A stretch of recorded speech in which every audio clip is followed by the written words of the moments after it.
Welcome to 5 Pros and 5 Cons, where we look at 5 things in video games that hit the spot and 5 things that missed the mark. In this first episode we will look at Animal Crossing New Horizons, a fun life simulator that makes light of laborious tasks like fishing, woodcutting and interior decoration for the amusement of a fat cat tanuki, before granting you mankind's ultimate wish of being a debt-free homeowner without another human in sight.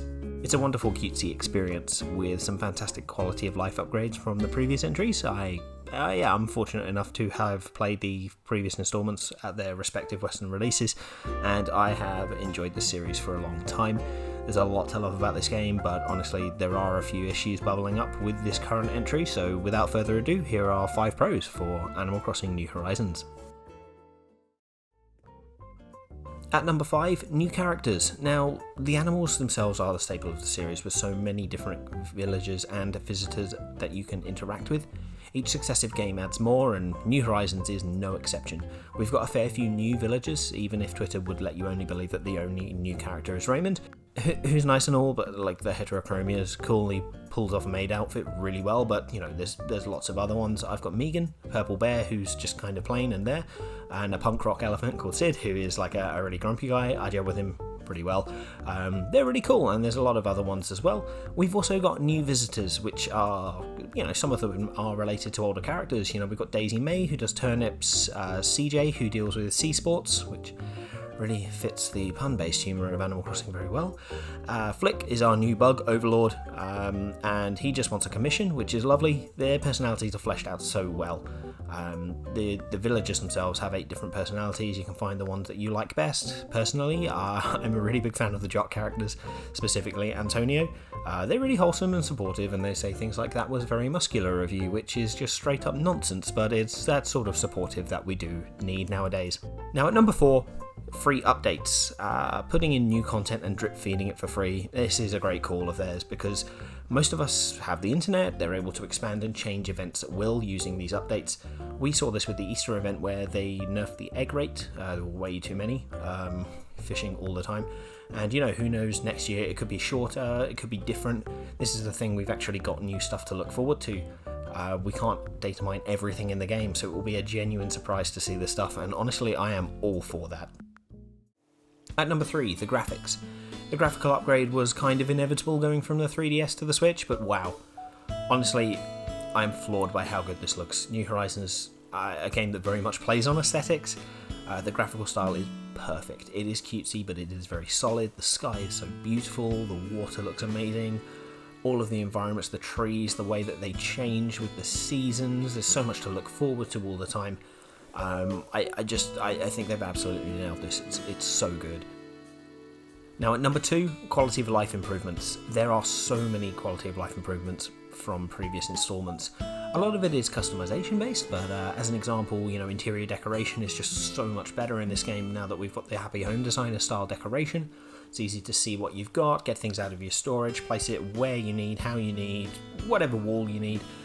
It's a huge upgrade, and you know, that's just one example. We've got easier access to your full catalogue, you've got easier access to designs, you've got simple storage, fish baits, multiple fossil analysis, access to Critterpedia, ability to move your buildings around, customizing the outside of your buildings, things like that. So many nice quality of life upgrades that really make the game move so much faster, give you so much more control over your island, and honestly that is where my number 1 pro comes in, which is customization. The customization in Animal Crossing New Horizons is immense. Now, one of my biggest issues with New Leaf was that it was kind of on the cusp of getting the customization right, but New Horizons has pretty much nailed it. We can customize where we put our buildings, our houses, our shops, we can build paths around our island, we can create clothes in a range of different styles. We've got the ability to terraform, creating cliffs and rivers, all nooks and crannies and things like that. It's an incredible level of customization that we didn't have previously. Even, you know, house customization, which was always an essential part of the game, is revamped. Like I said earlier, you can truly make this your own paradise and your own vision. That's truly where I think this game shines, honestly. Like, you can flex your creative muscles in any way that you need, and for me it has given me a creative outlet in an area I've struggled to recently, a space that I can actually call my own. New Horizons lets you experience and express yourself in any way that you want or need, and that is so important mentally, and I think it is good to find that in a video game. No matter who you are welcome in Animal Crossing New Horizons. Okay, time for the cons. Now, this first con isn't new to Animal Crossing by any stretch of means. Degradable tools. We had axes that broke in previous installments, but now having almost every tool breakable in New Horizons is very frustrating. Are you moving flowers around your island? You better bring 10 shovels with you. Farming wood for fencing, you're going to need every axe you can get your hands on, and God forbid you're in the middle of a fishing contest. It would really be a shame if your fishing rod suddenly broke. This isn't even rectified with gold tools as well. This is the problem. It's incredibly frustrating. Obviously, it is likely that this could change in a future update. They could have like a new tier of tool. And I know that they are pushing the DIY aspect pretty heavily. I understand that, but it's really annoying to just stop a task in the middle to have to go craft another few tools. Very frustrating. Now at number 4, it's the fact that there's one visitor a day. So I get that this is meant to be a deserted island at first, but you literally build it into a destination for people to visit. And there are a lot of different visitors to see. You've got CJ, Flick, Celeste, Sarah, Kix. You've got Red and Leaf now thanks to the update, which is awesome. There's more variety, but there's only one a day, and there is waiting towards certain visitors. We now know that Sahara, Kix and Leaf are guaranteed every week, and then there's just 2 spaces for others. Very frustrating. I've only had the other Able sister label. I've only had her once. I've only had Celeste once. I've had Gulliver every week, and they could easily remedy this. This is the problem, like by having like one plaza visitor and one roaming visitor per day. Sometimes only one of them, but having that greater chance, kind of separating them, would give us more of an extra reason to play every day, rather than just kind of doing your daily rounds. And especially with the fact that Red doesn't always have real statues, real furniture. It's just really annoying if he's only coming like once every 3 weeks and then everything's fake. Really bad for your museum. So yeah, it would just give us an extra reason to play every day. That's my call anyway. Okay, number 3, Blue Bear exists. Look, she is a blight on the Animal Crossing world. She's still wreaking terror across... No, seriously, number 3, villager personalities. I know fully well I'm not the only one who feels this way about this. The villagers just are not as expressive and interesting as in previous games. Like, as I said earlier, I like the jock characters. I would not like to have 2 on my island because Antonio has a habit of repeating himself. Same with Cube. I love Cube. He's adorable, but he repeats himself a lot. He's always having bugs whisper into his ears. Same with Marshall. It's just all the villagers do. And in New Leaf, the range of dialogue was huge. I don't actively remember seeing a heap of repeated lines, but in New Horizons, I get the same conversation every day. They kind of make you feel bad about talking to them multiple times a day. It doesn't feel very community-like in a game which has the story based around building a new community. The dialogue needs to expand, and I want to be able to invite them into my home as well. It just feels like there's a big disconnect there, honestly. Okay, so number 2, the co-op. Now, the co-op in this is cool. As this video goes up, the world has been in a difficult situation. We've been able to go and see friends and play together in Animal Crossing, which has been wonderful. Visiting friends is kind of the whole thesis of why this game was created. But seriously, it is 2020 now. Co-op does not need to be as janky as it is. First off, the Dodo menu, it is really clunky.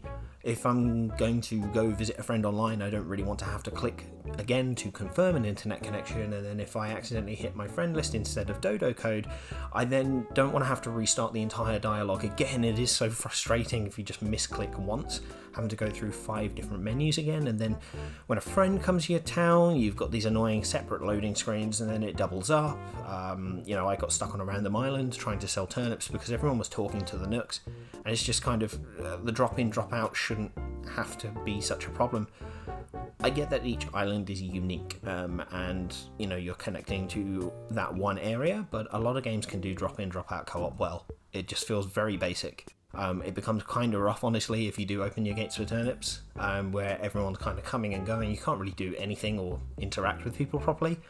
A much smoother way of doing co-op, like not shutting down everyone's game for a minute when someone flies in or leaves, would be a massive boon to the co-op aspect, if you ask me. But it is okay because this is a seaplane. Okay, my number one con of the game, it is island tours. Look, at the start, the Nook Island tours were really exciting. You could find these random villages, and there could be tarantulas, or hybrid flowers, or the Money Island, and it was interesting. And a few weeks down the track, and they are just the grind. You don't find a rare island, it's like, great, cool, nothing to do, except gather resources, which I can do on my main island. Unless you're after a particular amount of stones or clay, or you want to try getting gold. If you've got an empty house on your island, you can find a random villager, but, if you're specifically hunting a villager, it really does just feel like a gacha game. There needs to be some sort of invigorating presence with the Nook Islands, and it's even more frustrating now because I know that they can do this because of the May Day event. The maze was really cool. It was fun, you had to think about your resources, it was quite innovative, and I really, really wanted more. I was really surprised when it was just a one-off.